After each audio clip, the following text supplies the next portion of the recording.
Watchers in the Fourth Dimension. Okay, I'll think. Harry, I'm not thinking. Trafalgar Square should be that way. Trafalgar Square? This is Piccadilly. You as a female are far more interesting. Hello and welcome back to Watchers in the Fourth Dimension. I'm Anthony. I'm Don. I'm Julie. And I'm Reilly. And words, Earthling, will never prevail against Sontaran might. This episode, we're heading down to Earth in the far future where the Sontaran Experiment is being conducted. But before we get into that, Don is going to take a look at our mail this episode. Over to you, Don. We begin with some comments that we had on our third Doctor retrospective. R.L. Gray says, as someone who has feelings about the Pertwee era, this one in particular was a must-listen for me. Great fun. Thank you very much. Tad Davis says, you folks are getting ahead of me again. I'm just finishing the Green Death. Please take a few well-earned weeks off and give me a chance to catch up. I would really like to, but, you're in the hands of our slave master here. That said, I can't wait to hear this episode. Your commentary continues to be one of my greatest Who-related pleasures. At this point, I can't imagine watching an adventure without following it up with your analysis. It was one of those great moments in synchronicity that when I stumbled upon your podcast, at the exact moment I decided to rewatch all of Classic Who in sequence. Thank you very much, Tad. That's very touching. I think I'm going to cry. That's good. That's really nice. Yeah, thank you. Aww. And Matt Wilkinson says, I can't wait to hear Julie's reaction to the Tom Baker era. I discovered your podcast recently and have listened to your back catalog over the last few weeks. At least one per evening, but more like 2 or 3. Wow. Keep up the great work. So much more to go. Enjoy. That's great. Thanks a lot, Matt. Can't imagine listening to 3 of our episodes in a row. So go you. I don't know if a doctor would recommend that. Rob Brogan writes, a great listen as always. It made me wonder what John Pertwee would have made of the Cybermen if he'd had a full story rather than a brief cameo in Carnival of Monsters. So as an idea, what other Dr. Cybermen story would you have liked to see John Pertwee in? For me, it's The Invasion, as it's almost a Pertwee Season 1 story anyway, and a test for the Exile on Earth storyline. How about you? I think that's a good choice. Really good choice. It's really hard to disagree with that. Mm-hmm. Yeah. Yeah. Bureau Beatnik says, what a fantastic episode. I laughed and enjoyed the Shatnerian deep dive right up until the horrendous declaration of violence toward Grand President Vorg. For shame. Never change, Beardo. Never change. Oh, Paul Arthur, the wonderful Doctor Who 60s, 70s, and 80s says, excellent as always. But I'm surprised no one wanted to snog a Silurian. I mean, those lips. Oh, no. You do you, Paul. We're not here to judge. Peter J. Kane says, brilliant episode as always. Once again, thank you very much. It'll be a while before you do the next full Doctor retrospective, so this one will get a good few listens between now and then. That's true. We've got a while to go. Mm-hmm. Nick Rutherford writes, just listened to your third Doctor retrospective and enjoyed it very much, as always. As you've now watched 3 Doctors' entire runs, could you rate each Doctor era in order of preference? I'm assuming the second Doctor would be your favorite. Looking forward to enjoying the Baker years with you. Yeah, I'm kind of a Troughton fanboy at this point. I mean, it's 2-1-3, right? Pretty much, although there is some good stuff in the third Doctor's era. I'm done ragging on him for the fun of it. I'm kind of torn for second place. It's definitely second Doctor is the preferred one. And then first and third are pretty close in my estimation. You got Babs. Yeah. Yeah. I think it comes down to the companions at that point. And you had Barbara, you had Vicky. I love them. That's a good point. Reilly, you want to weigh in? Oh, I'm totally 2-1-3 like everybody else, I think. Well, there you go, Nick. Moving on to our Sympathy for the Devil bonus episode, Kieran James Evans says, I too have fond memories of this one, even though I can't find my CD anymore. Well, that's too bad, Kieran, but we're glad you enjoyed it. And for our Season 11 retrospective, Mark Dunstan says, definitely self-indulgent and unnecessary. It's sad the producer indulged Pertwee in Planet of the Spiders. Although as the 9-year-old, Planet of the Spiders was scary fun, but Invasion of the Dinosaurs was very good indeed. Best ever Pertwee Part 1 opener. Yeah, I think you're probably right on that one. Very good. Time Warrior is very good also. Lynx is the best Sontaran. I think I might agree with you there. And last of all, Sarah Jane, what a gem. So it's goodbye to Pertwee. There is much better to come. And finally, from Facebook, Philip Cully says, pedant alert. It's not a telesnap reconstruction of Galaxy 4 or the Space Pirates, as there are no telesnaps of them, just screenshots or other photos. So, Philip, you get an honorary pedant point. Normally, we reserve these for Antony, but you have earned them. So carry those with pride. And I apologize for my egregious error. Egregious! And that concludes the mail. Thank you, Don. And as a reminder to our listeners, we love hearing all of your feedback, comments, thoughts, and questions. And as you've just heard, we do try to read out as many of them as possible. You can reach us on Facebook, Instagram, and Twitter at Watchers4D or via email at watchers4d@gmail.com. We would love to hear from you, so please do send us a note. Back to the Sontaran Experiment, we'll start with our behind-the-scenes piece. Now, I know that last time I said that the Ark in Space was the first serial recorded as part of the 12th production block of Doctor Who. Well, technically, I lied. You bastard. I know, I'm awful. If you think back to last time, I mentioned that the production team approached the Ark in Space and the Sontaran Experiment as a single production, basically filming it as if the two stories were one six-parter, with the Ark in Space being filmed entirely in the studio and the latter taking up the location filming allocation that would normally be given to a six-parter. Well, the location scenes were filmed first, which means that the Sontaran Experiment was technically the first story filmed as part of the show's 12th production block. Anyway, to write this two-part serial, script editor Robert Holmes turned to the writing duo of Bob Baker and Dave Martin, also known to us as the Bristol Boys. They had become semi-regular writers for the show during the Pertwee era, having previously written Season 8's The Claws of Axos, Season 9's The Mutants, and Season 10's The Three Doctors. So a pretty strong track record there. Holmes's brief to the duo was for a two-part serial set on a far future abandoned Earth, and for it to feature the Sontarans, who Holmes had introduced in the previous season's The Time Warrior. Holmes was famously averse to returning monsters, which is a bit of an irony in this season, but he wanted to make use of the expensive Sontaran costume and spaceship prop again. Since there was only one Sontaran costume, Holmes asked the Bristol Boys to make sure that only one Sontaran was ever on screen at any one time. They were commissioned to write the story under the initial title of The Destructors, and they promptly got to work. They had envisioned the moors and heaths of the West Country to be a suitable location to represent an abandoned, overgrown Earth, and they initially wanted to include some remnants of human society to indicate that this was where London once stood. Most notably, they wanted the top of Nelson's Column to be seen protruding from the ground, paying homage to the iconic scene with the Statue of Liberty in Planet of the Apes. You animals! When writing Styre's sadistic experiments, they drew on reports from Nazi scientists conducting experiments on concentration camp prisoners during World War II. Bit grim. And they also originally envisioned Styre's robot as being able to move so fast that it was effectively invisible. It might have been better than what we actually got on screen, but more on that later.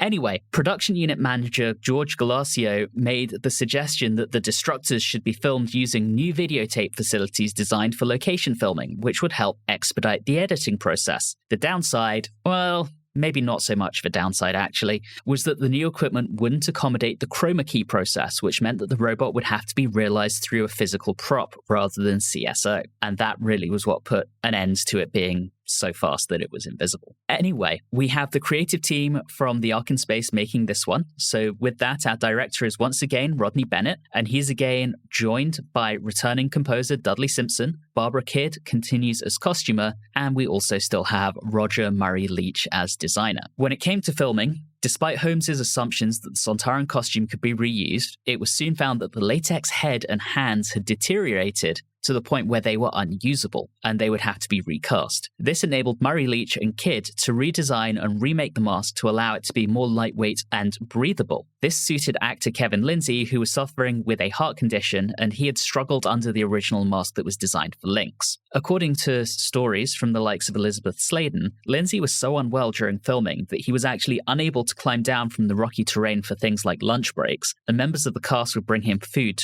up to the rocky areas where he was filming. And sadly, he would pass away just 6 months after this was filmed. Oh. You know, another issue during filming occurred when Tom Baker slipped on a patch of wet grass while filming the Doctor's confrontation with Styre. Baker was obviously hurt and recording had to be halted, and he was carried to a nearby car and driven to the nearest hospital, where it was found that he had cracked his collarbone. Several scenes had to be abandoned as a result, and despite being extremely uncomfortable, Tom Baker returned to filming the next day, hiding a neck brace under his coat and scarf. His movement was severely restricted, and stuntman Terry Walsh had to stand in for him during the fight scenes. After filming was complete, the production team renamed the serial from The Destructors to The Sontaran Experiment. The Bristol boys were understandably unhappy with this decision, as it completely ruined the cliffhanger at the end of part 1, where they had written a classic monster reveal. Live and learn, boys. Anyway, the final product was broadcast between the 22nd of February and the 1st of March 1975. With that takes us into our short summary, which is in my hands this time. So, here we go. Coming this season to Doctor Who, it's the cheap one. No sets, reused costumes and props, minimal cast and crew, and a shoddy-looking robot. One Sontaran experiments on the only humans in the world. And it's up to the Doctor and his friends to save them and send the looming Sontaran invasion fleet packing. Why are they invading an abandoned planet? I'm glad you asked. This season, tune into the Sontaran Experiment. All right, let's talk about it. Part 1. We get big, giant, shiny metal balls. We sure do. You're welcome, everyone. I immediately had the Sparks song Balls stuck in my head, so thanks, Julie. Oh, man. I really love that opening panning shot where there's just no sound. It's so quiet until the TARDIS crew beams in. Yeah, again, I think I've mentioned it on some episodes in the past, but music isn't just about the music that you include, it's about where you include it. And yes, I agree, the having no music playing and just showing this barren landscape was wonderful. In the beaming down portion where there was a little bit of trouble with them coming in, fading out. Did anyone else get a horrible flashback to the terrible, horrific transporter accident in the first Star Trek film? Or was that just me? Oh, God. No. I didn't, but now you mention it. Yeah. I couldn't help but see that, and I was thinking, Katerina, goodbye for Harry now? But now at least you know why they had to beam down to go and fix them. Yes. They were just operational enough to get them down, but not to get the entirety of the human race down safely. And we have beautiful, beautiful landscape. And we get to know this landscape very, very well. I really thought you were going to say beautiful, beautiful balls. Beautiful, beautiful balls everywhere. Oh boy. I am going to get really frustrated with Harry really fast. I know people were hoping or anticipating or what have you that I might like Harry. Well, the fact that he keeps calling Sarah old thing or old girl, just no. To be fair, he calls everyone old thing. It's not just Sarah. Yeah, that doesn't really help it. I'm just saying it's not necessarily a sexism thing. It's just... It's a posh, I'm better than everyone else thing. I mean, I think he would call his equals old thing as well. But I get it, Julie. I get why you don't like it. He's just an upper class twit. And Yeah. Yes. Julie rather rightfully finds that annoying. It's only 2 episodes, this serial. So why don't we also dive into what I think is becoming a developing problem here. Harry is really causing Sarah Jane to be put into a corner here. Yeah. And he's just taking up too much space and too much time, and it's suffocating her character to only being a damsel in distress. I let it go with Ark in Space. I did not. Because that serial was awesome. This, on the other hand, it becomes very, very clear, and it is, it's difficult. It's difficult, and I don't really think Harry brings much to the serial or to the show as much as Sarah Jane can, and we've seen her do before, so bring her back, please. He does fall in a hole like nobody's business. That's true. He's very good at that. I don't think he's given that much to do in this serial either, to be fair. I think this is a disappointing story for both of our companions. Honestly, it's a disappointing serial for a lot of people because it doesn't even feel like the Doctor has that much to do somehow, No. and none of them do, and I don't understand how that works. Again, it's the cheap one. It is literally here so they don't have to make a 6-parter. I'm all for that. Or at least they don't have to make more than one, because Genesis of the Daleks, which is next, is a 6-parter. I'll happily sit through kind of one parter so we get better 4-parters. The unfortunate thing is, when I think about 2-parters, I think of that one we had way back with the first Doctor. What was that one called? It was either The Edge of Destruction or it was The Rescue. Edge of Destruction. Edge of Destruction is excellent. Oh, so good. And that was a cheap one. It was in the TARDIS. There was only the crew, and it was wonderful. So I'm not going to go with, we made it the cheap one, so we're going to just cast it off when I know better. It's basically a bottle serial, but not in one room. But I guess it is kind of one room because the set is the same. It's just outdoors. It's just either that rock or that rock. Let's talk about this episode. For the most part, we don't really see that many other people. We start to introduce the other humans about halfway through, but they're an interesting bunch. They're the worst. They are the worst. Was it me, or were their accents really wonky? They were South African. Oh. Oops, accidental racism from Julie. No. What I'm trying to say is it sounded like it would be one thing, and then it sounded like it was something else. I couldn't really pinpoint what they were trying for. I think what didn't help with it is on top of an accent that you're probably not expecting, their vocabulary is also deliberately off, right? So the way they actually speak, they have their own linguistic idioms. So instead of yes, they say check, for example. And I think that probably adds to that kind of dissonance. Mm-hmm. I couldn't pinpoint it. I thought that it just, to me, sounded like their accent didn't sound consistent through the whole thing. I just thought it was very amusing that last time we commented on the humans up on the Ark basically being eugenicists. And now we have a bunch of South Africans who were on screen at a time when apartheid was still very much a thing and South Africa was the pariah of the Western world. So we've gone from eugenics to South Africans. Oh, and by the way, we have a Sontaran conducting Nazi-style experiments on people. So we're not doing great on the whole oppression thing this season. Accents, South Africans, all I know is that they were just some miserable bastards. They really Good God. were. Yeah. And I understand because plot-wise, they've been through the ringer, but I feel like we've seen so many bunch of stranded humans in bad conditions, and they usually have a bit of a more plucky spirit than these guys. No, their spirit had been thoroughly plucked by the time heroes arrived. By the robot. Yeah. By Styre's robot.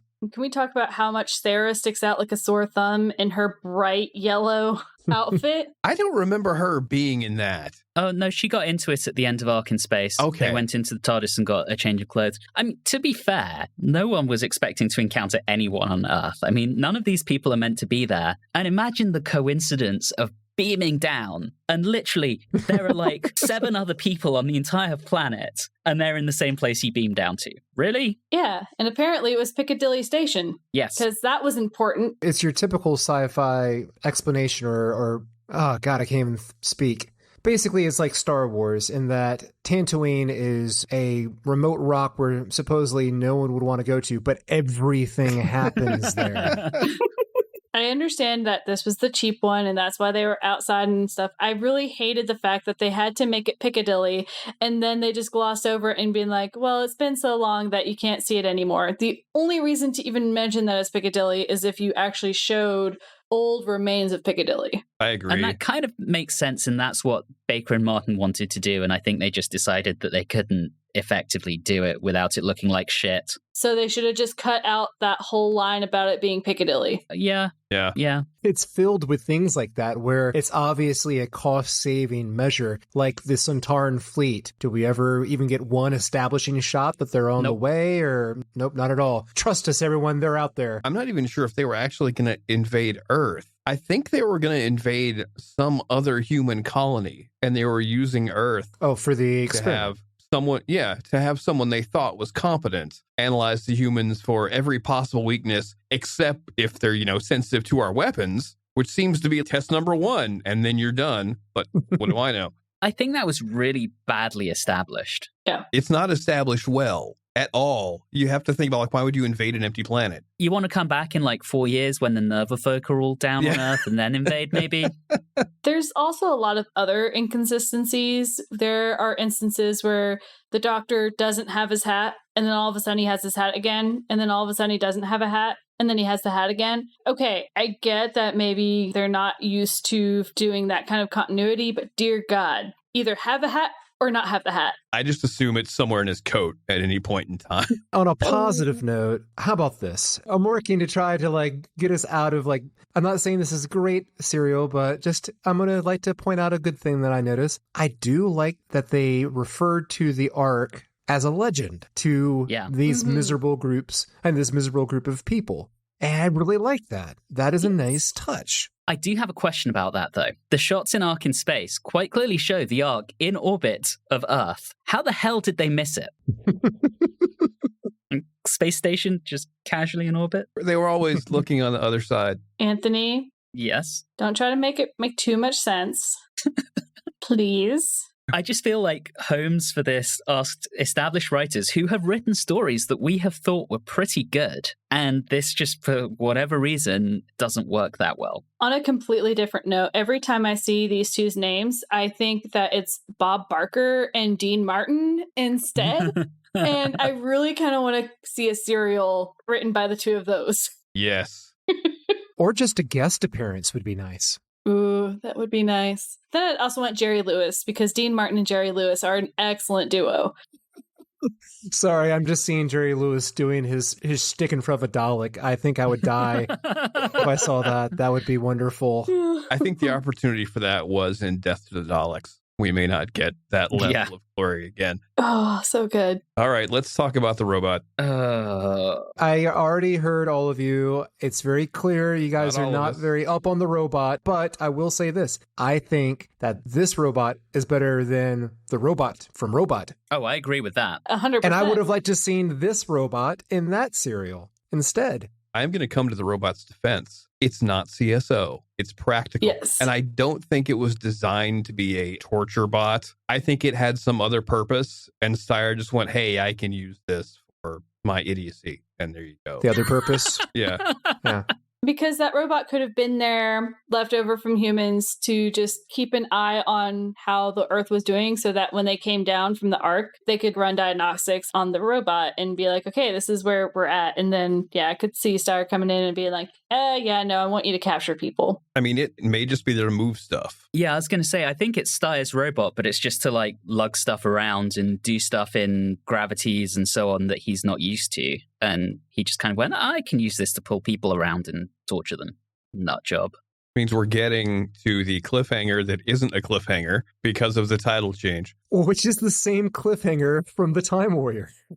It's the exact same one. The funny thing being, the mask is obviously different. Yes, Yep. it is. So the script doesn't quite work as we move into episode 2. Yeah. It does not. And I gotta say, I like the original one better from a outward appearance. I understand that there's reasons why the actor didn't like it, but I like the mouth on this one better, but that's it. The skin on the original looked more realistic, I think, whereas this one looks like a rubber mask. Yeah. The lips move. That is a interesting change. I don't know if they were able to pull it off, but it was an effort, and I will applaud the effort. And at least we still get Kevin Lindsay doing stuff with his tongue to creep Reilly out. Yes, that's important. Oh, God. Oh, I know. It's terrible. Oh, I have another question. We've established that the Sontarans are all about conquering, and they don't have females or women. And so he then says that you as a female are much more interesting, which seems to contradict the whole Sontaran point of view. I have an explanation for that ties into the entire plot. Okay, thank you, please. Please don't cite me yet. Wait till I have completed my explanation to sigh in disappointment. So the entire plot here is that the Sontaran fleet wants to invade somewhere there are humans. Outlook unclear as to where that is. And they have sent Styre to gather information by luring a group of people here to test. The flaw in this plan is that they are relying completely on his report, and they didn't realize they sent a sex pervert to do this. These are not Nazi experiments. Styre's a perv, and he has not sought consent. That's all he's doing. And he values this aspect more than actually getting the job done so the invasion can continue. He could have sent them something at any time.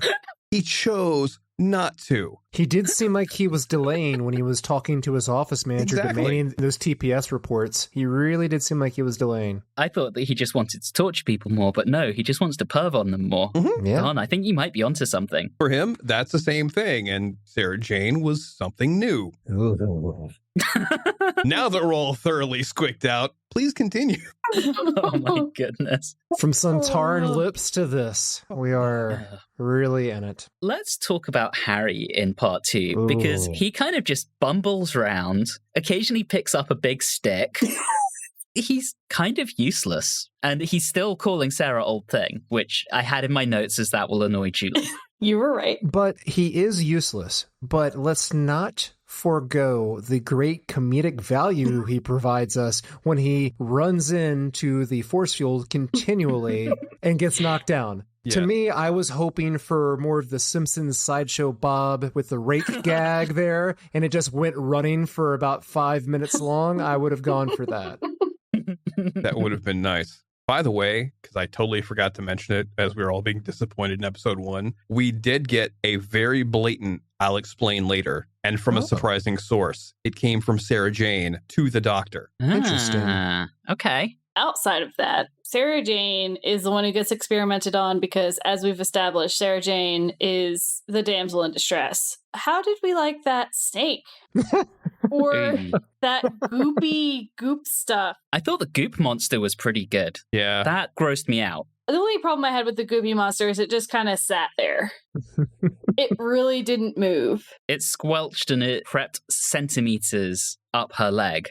I've seen Creepshow, so it worked for me. But that snake man was bad. Yeah, the snake wasn't great. I was actually a bit disappointed in that, because if it had been the previous production team, we would have got like a Drashig or an 8-leg or something Sarah had seen before as her fear. And instead we get a snake and a goop monster. Did she see a Drashig? No, she didn't. Okay. No. But I get your point. Something that we had seen on screen before, preferably something that she had seen. I can't imagine her seeing a Drashig and going, "What is that? Why are there googly eyes on a sock?" Oh, it would have been so good. Yeah. I do like the Doctor's absolute fury when he confronts Styre. He calls him an unspeakable abomination. Like, "You unspeakable abomination." It's brilliant. He's so mad. We find out that Vural betrayed all of the others to Styre to try and save his own skin. And of course, Styre's not going to honor that because deal with a human. It's not worth the paper it's not written on. Is he naive in that? Or was it something that you guys might do in that situation? Would you sell the other 3 of us out if you thought it might save you in this situation? I'm not sure I like where you're going with this, Anthony. Notice my nervous laughter. Yeah. Is this a trap? All right, I'll take that as an absolutely would sell the rest of us out from all of you. Thanks, guys. No honor among watchers. I wouldn't sell you guys out. We would face torture together on my watch. You need people to finish the podcast with you. Yeah. How the hell am I meant to have a release schedule if Styre kills you guys? Oh, boy. Oh. That said, on the various things we do see, so we see the dying of thirst experiment and we see the weight experiment. And that one is brutal. I mean, Styre takes it up to 500 pounds that they're having to hold over one of their buddies before he gets called away. Was it a 500-pound experiment, or was it an experiment how good they are at miming? There was the miming piece of it. It took me quite a bit of time to really figure out how are they not able to just move around him and all that. The way that it was shot, I was trying to find how are they forced to be in this position and all that. It was something else. Yeah. And going back to what Anthony was saying earlier, one of the things about this serial outside of its just general quality is the subject matter is really disturbing. I mean, this is really disturbing. This is hinting at horrible experimentations on human beings back in the Second World War. And I would have hoped that such a subject would have been handled in a serial that would have had better quality behind it and more time to discuss this instead of just throwing it out there quickly and then just moving on. It's something I think maybe requires a little bit more finesse, perhaps. I'm not sure if they wanted to do that, though. Mm-hmm. It's like they wanted to have it, but then they somehow remembered, wait, isn't this a kid's show?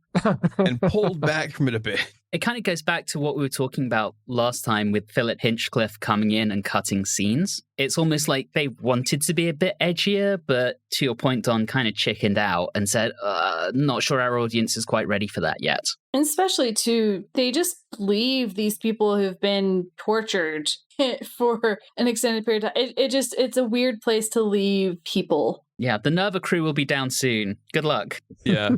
They didn't want to go, though. They're like, no, we'll wait for them. It's fine. So that was their choice, but yeah, it looks like they could have patched them up. I am a bit concerned because the Nerva crew will be like, well, you're not in our genetic plan. Right. Mm-hmm. And then the experiments start up again.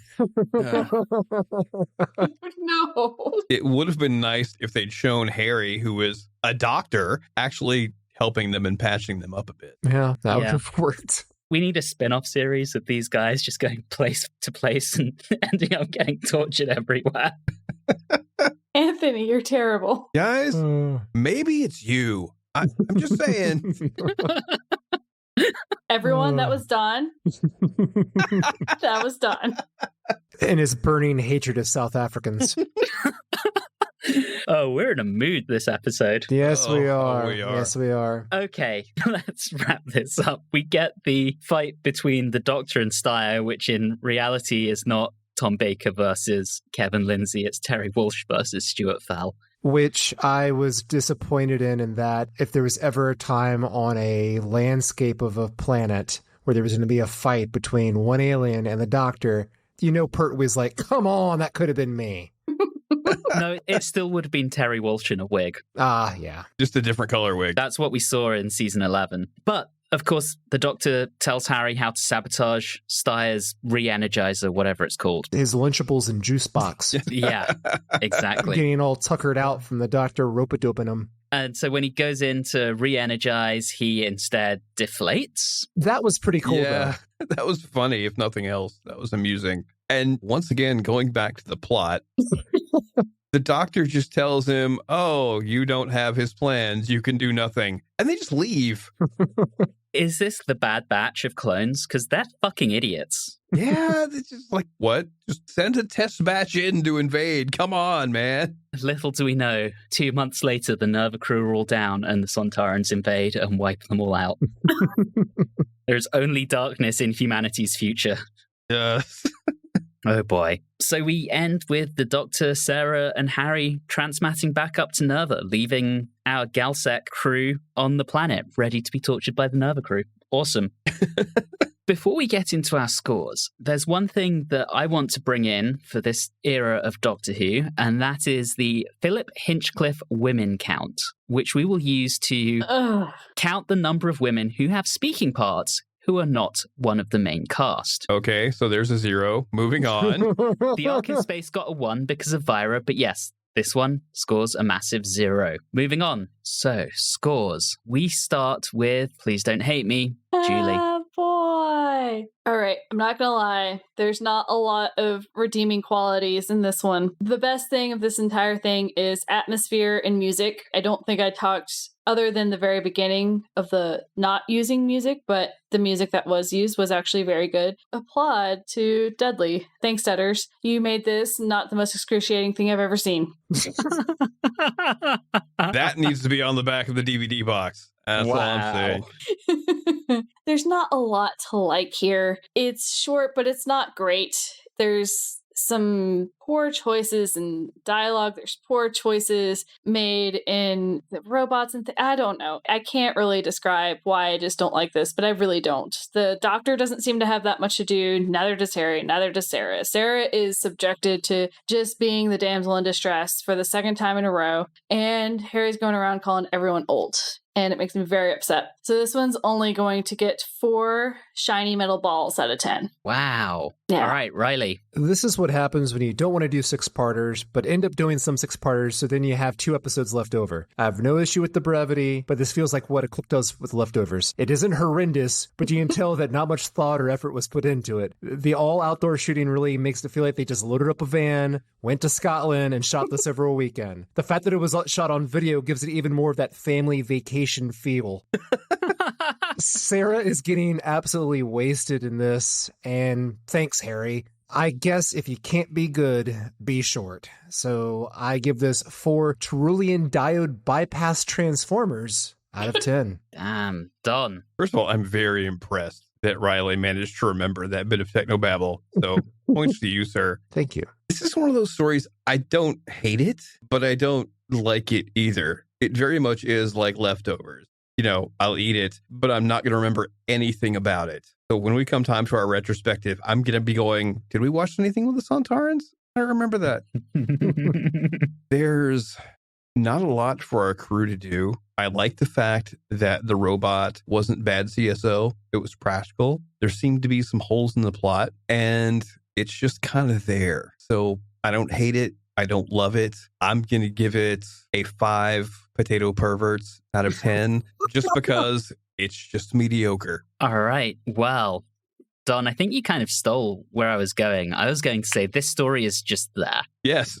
You can say it again. It deserves repeating. Yeah, it's there. There's nothing truly egregious about it for me. There are plot holes. There are things that don't make sense, although rebranding Styre as a sex pervert definitely helps make more sense of what he's doing. But to Julie's point, the music works well. What is there? I actually kind of like the one member of the Galset crew who's been kind of driven insane. I feel for him, and he's quite sweet in the way he bonds Ross. with Sarah. Yeah, so he's part of a redeeming quality of this story. I do wish Sarah had more to do. I do wish Harry had more to do, and I wish the Doctor had more to do in this story. I mean, they really under-leveraged our entire leading cast. But again, I don't hate this. It fills up 2 episodes and doesn't do it too offensively. So, like Don, I give this story 5 cheap-ass robots out of 10, which gives us a story average of 4.5, making it the worst story we've seen since The Monster of Peladon, according to our completely arbitrary ratings. Arbitrarily correct. I'd rather watch this than Monster of Peladon, but It's shorter. yeah. Much, much shorter. That brings us to the end of the episode. We will be back next time when everyone's favorite hack, Terry Nation, returns to take us to the genesis of the Daleks. But in the meantime, thank you so very much for listening, and as always, have a good one.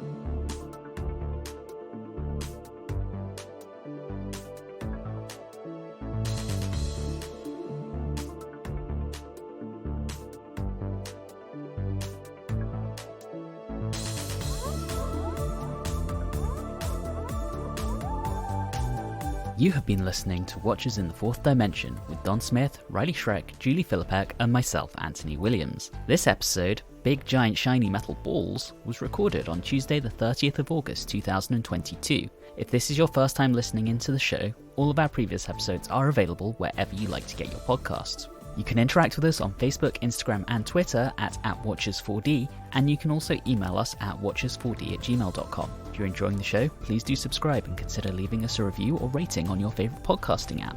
All of those things really do help the show. And always remember,